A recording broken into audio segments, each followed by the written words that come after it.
16ویں سورت۔ فرزند آدم میں وہ زندہ ہوں جسے موت نہیں ہے، تم میرے احکام پہ عمل کرو اور جس چیز سے منع کر دوں اس سے پرہیز کرو تو تمہیں بھی وہ زندہ بنا دوں گا جسے موت نہ ہوگی۔ فرزند آدم میں وہ سلطان ہوں جس کے ملک کو زوال نہیں ہے، اور جس چیز کو کہہ دیتا ہوں وہ ہو جاتی ہے۔ تم بھی میرے امر و نواہی کی پابندی کرو تاکہ جس چیز سے کہہ دو کہ ہو جائے وہ ہو جائے۔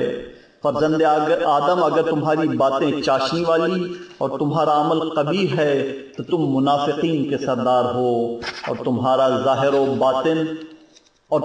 ظاہر بہترین اور باطن بدترین ہے تو تم ہلاکت کے سب سے زیادہ سزاوار ہو۔